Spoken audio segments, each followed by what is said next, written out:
आपके गांव से हमारी बारात निकलने में क्या आपत्ति है? भाई दलित पिछड़े अगर मूंछ रख ले तो आपको क्या आपत्ति है? दलित पिछड़े अगर घोड़ी पे बैठ ले तो आपको क्या आपत्ति है? दलित पिछड़े अगर बुलेट पे बैठ ले तो आपको क्या आपत्ति है? दलित पिछड़े अगर बड़ी बड़ी यूनिवर्सिटी में पढ़ने जाएं, विदेश में पढ़ने जाएं तो आपको क्या आपत्ति है? और दलित पिछड़े अगर आईएएस अफसर बन रहे हैं, बिजनेस कर रहे हैं तो आपको क्या आपत्ति है? हमें भी मुख्य धारा में आने दो। आप हमारा खुले दिल से स्वागत करो, हम आपका खुले दिल से स्वागत शुरू से कर रहे हैं, हमें तो कोई आपत्ति नहीं है। भाई अगर आप हमें हिंदू मानते हो तो क्या हम सिर्फ आपकी गुलामी करने के लिए हिंदू हैं? क्या हम मुसलमानों के खिलाफ लड़ने के लिए हिंदू हैं? क्या हम आपका राजनीतिक और सामाजिक स्वार्थ पूरा करने के लिए हिंदू है? क्या हमें मंदिर का पुजारी बनने का अधिकार नहीं? क्या हमें शंकराचार्य बनने का अधिकार नहीं? क्या हमें यूनिवर्सिटी में प्रोफेसर बनने का अधिकार नहीं है? क्या हमें मीडिया हाउस चलाने का अधिकार नहीं है? क्या हमें सुप्रीम कोर्ट, हाई कोर्ट में जज बनने का अधिकार नहीं है? क्या हमें आईएएस पीसीएस अधिकारी बनने का अधिकार नहीं है? जब हम देश में, इसी देश में रह रहे हैं तो हमें देश के संविधान के हिसाब से हर उस चीज का अधिकार है जिसको, जो आपको है। तो टकराव की स्थिति हमारे देश में जो मनवादी विचारधारा के जो नेता हैं और जो मनवादी विचारधारा के जो धर्म गुरु हैं, ये लोग टकराव की स्थिति पैदा कर रहे हैं। देश के इतिहास को अगर समझेंगे तो हमारे देश में जो मुस्लिम लोग हैं वो लगभग 1000 साल से हैं, लेकिन कभी भी धर्म खतरे में नहीं रहा। धर्म खतरे में तब आया जब देश आजाद हुआ। 1947 में देश आजाद हुआ और 1950 में देश में संविधान लागू हुआ, और संविधान के लागू होने के बाद देश की जो 85% आबादी है, जिसमें दलित, पिछड़े और आदिवासी है, ये मुख्य धारा में आए। इनको शिक्षा का अधिकार मिला, इनको वोट डालने का अधिकार मिला, इनको सरकारी जो विभाग है वहां नौकरी करने का अधिकार मिला। इनके लोग नेता मिनिस्टर बनने लगे, इनके लोग सांसद बनने लगे, इनके लोग आईएएस पीसीएस जज बनने लग गए, इनके लोग व्यापारी बनने लग गए। इससे खतरा क्या है? अब सुनिए ना, तो अब हुआ क्या कि जो एक ही मोनोपोली मनवादी विचारधारा की, सो कॉल्ड जो सवर्ण विचारधारा के लोग हैं, इनकी बनी हुई थी। यही लोग हर जगह व्यवस्था में थे। दलित, पिछड़ा, आदिवासी सिर्फ और सिर्फ उसका एक काम था कि वो गुलामी करे, वो जी हजूरी करे, वो मजदूरी का काम करे, वो इन जो सो कॉल्ड मनवादी व्यवस्था के लोग हैं इनकी नौकरी चाकरी करें। ना तो उनके बच्चों को पढ़ने का अधिकार था, ना उनके बच्चों को सरकारी नौकरी करने का अधिकार था। और बाबा साहब भीमराव अंबेडकर ने अपनी कई किताबों में जिक्र भी किया है कि जब ये लोग सड़क पर चलते थे तो इनके कमर पे झाड़ू भी बांध दी जाती थी और इनके मुंह पे आगे गले में एक मटका लटका दिया जाता था कि ये थूके भी ना जमीन पे, क्योंकि जमीन पे अगर थूकेंगे तो जमीन उससे अपवित्र हो जाएगी। हाँ, और इसके उलट जो दलित, पिछड़े, आदिवासियों की स्त्रियां थी, इनको मंदिरों में देवदासियां बनाया जाता था, इनके स्तन ढकने पर भी टैक्स लगा करता था।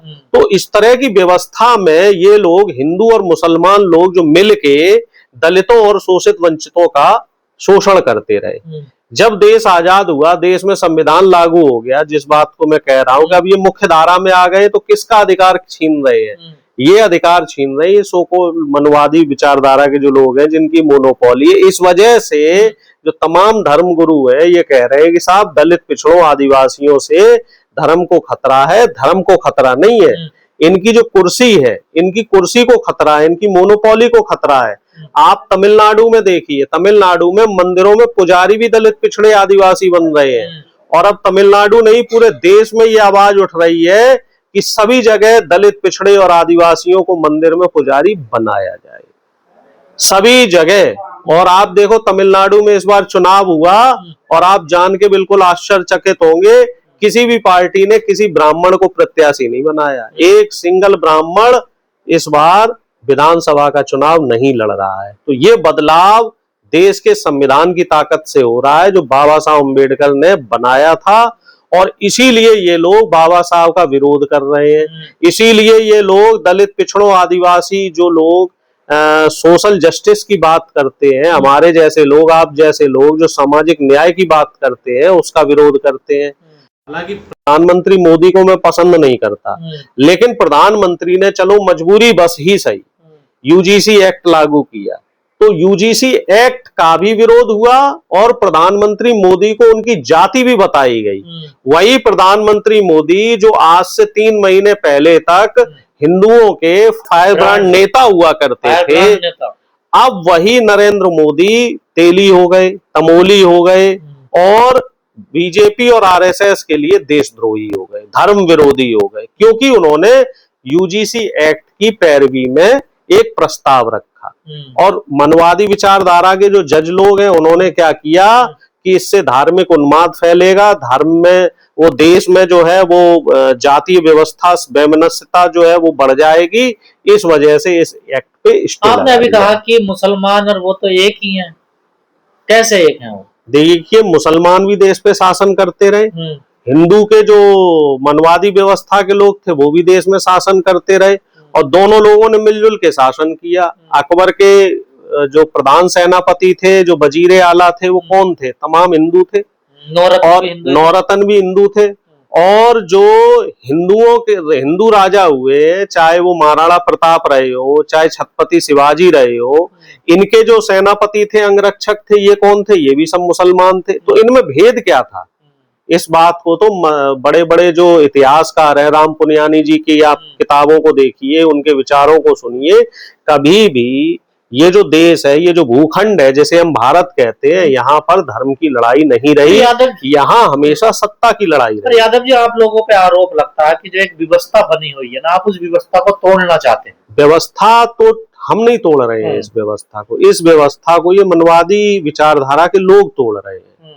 व्यवस्था कौन सी बनी हुई है? आप किस व्यवस्था की बात कर रहे हैं? मैं तो संवैधानिक व्यवस्था की बात कर रहा हूँ।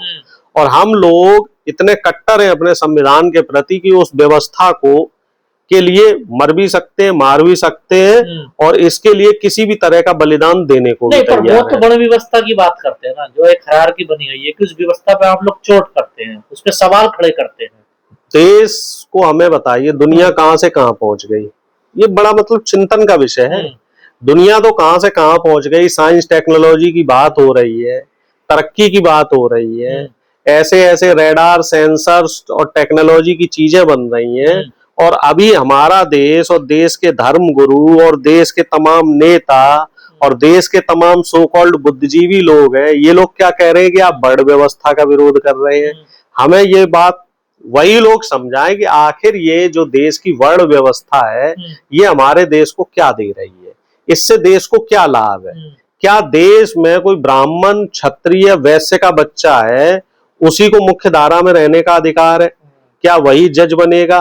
क्या वही बड़े बड़े मीडिया हाउस चलाएगा? क्या वही बड़े बड़े जो देश के व्यापार है वो चलाएगा? आईएएस पीसीएस अधिकारी बनने का जो अधिकार है, क्या सिर्फ उसी को है? क्या वही शिक्षा जगत में वाइस चांसलर बनेगा? उत्तर प्रदेश के जो तमाम सरकारी और प्राइवेट विश्वविद्यालय हैं, उनके आप वाइस चांसलर देखिए, सब वही लोग हैं। बैलेंस बना हुआ है, वो बैलेंस खराब हो जाएगा, ठीक है ना? बैलेंस तो इन्होंने खराब है, वो सेवक ही रहना चाहिए ना। देखिए, आप ये देखो, अगर मान लो इस देश में 100 इंजन है, जैसे 100% आबादी को हम इस देश के 100 इंजन मान लेते हैं, 100 में से तकरीबन 14-15 इंजन तो ये सवर्ण लोग हो गए और बाकी 84-85 इंजन है ये हमारे दलित, पिछड़े और आदिवासी भाई हो गए।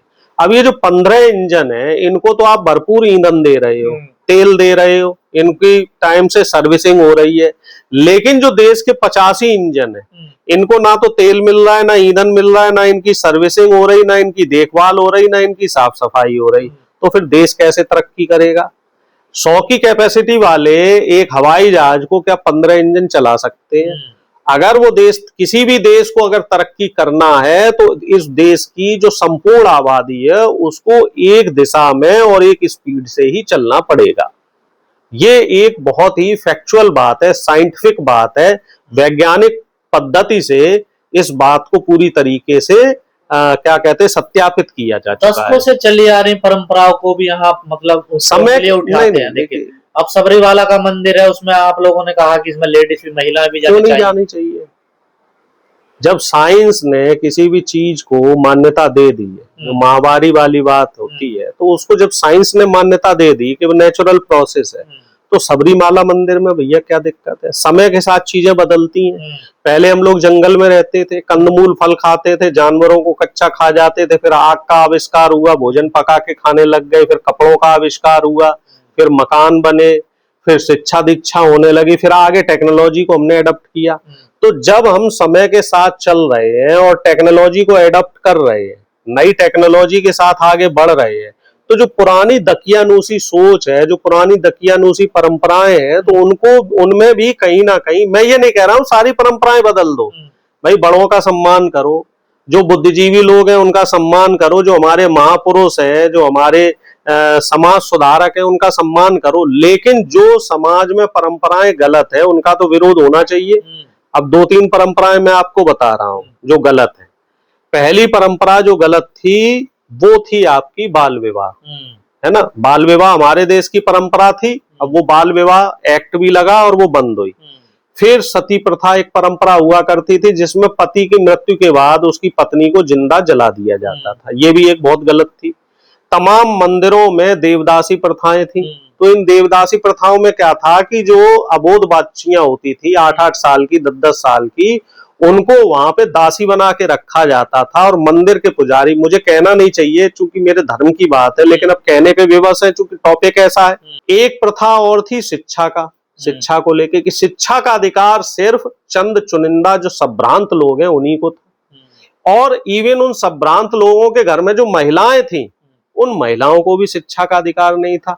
वो जब महिला विधेयक बाबा साहब अम्बेडकर ने पारित करवाया 1950 में, तब वो महिलाओं को भी शिक्षा का अधिकार हुआ। तो इस तरह की जो व्यवस्थाएं हमारे देश में सब व्याप्त रही, जिसमें दलितों को घोड़ी पे चढ़ने का अधिकार नहीं, और वो उसको लेके अभी भी समाज में द्वंद्व चलता है। दलित कहीं डीजे बजा ले, अभी बाबा साहब भीमराव अम्बेडकर की जयंती होगी और उसपे हमारे दलित, पिछड़े और आदिवासी भाई डीजे बजाएंगे, तो उसपे इन मनवादियों को दिक्कत होगी। और वहीं रामनवमी पे जब डीजे बजता है तो उसमें 90% दलित, पिछड़े और आदिवासी भाई उस डीजे में शामिल होते हैं। जब हम आपके तीज त्योहारों में शामिल हो रहे हैं, जब भगवान में हम भेद नहीं कर रहे, हम ये कह रहे हैं कि राम आपके हैं तो राम हमारे भी है, अगर कृष्ण आपके हैं तो कृष्ण हमारे भी है। तो बाबा साहब अम्बेडकर अगर हमारे हैं तो बाबा साहब अम्बेडकर को आप लोग क्यों नहीं स्वीकार कर रहे हैं? ज्योतिबा फुले साहब को आप क्यों नहीं स्वीकार कर रहे हैं? माँ सावित्रीबाई फुले को आप क्यों नहीं स्वीकार कर रहे हैं? रखे जा सकते हैं, पर स्थिति तो टकराव की बन जाती है ना। देखिए, नहीं बननी चाहिए, हमारी तरफ से तो नहीं बनती। जब आप समझिए आप कि जब नवरात्रे पे शोभा यात्राएं निकलती हैं, जब दशहरा पे रावण दहन होता है ना, और जब अभी सावन का महीना चलेगा तो उस पे ये कावड़े ढोई जाएंगी, तो उसमें हम जब शामिल हो रहे हैं और तन मन धन के साथ शामिल हो रहे हैं, तो हम तो बिखराव नहीं कर रहे, हम तो टकराव नहीं कर रहे। तो टकराव आपकी तरफ से क्यों हो रहा है? जब हमारे घर में शादियां होती हैं दलित पिछड़ों के घर में, तो हमें डीजे बजाने में आपको क्या आपत्ति है?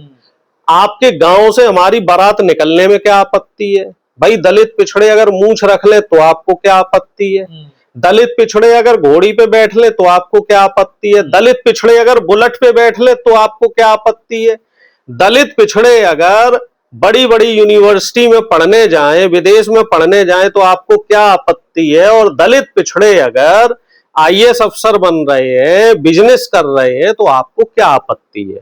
हमें भी मुख्य धारा में आने दो, आप हमारा खुले दिल से स्वागत करो, हम आपका खुले दिल से स्वागत शुरू से कर रहे हैं, हमें तो कोई आपत्ति नहीं है।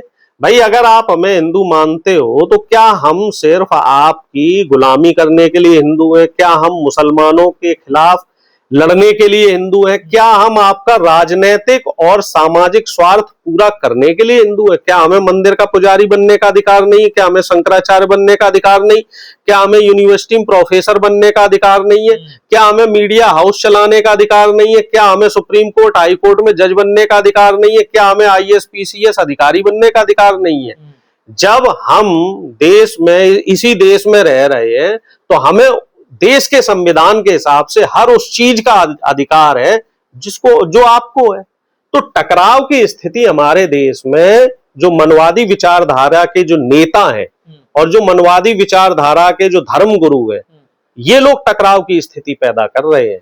देश का संविधान कभी भी नहीं चाहता कि देश की आबादी, जो इस देश में 150 करोड़ लोग लगभग रह रहे हैं, उनमें कभी टकराव पैदा हो।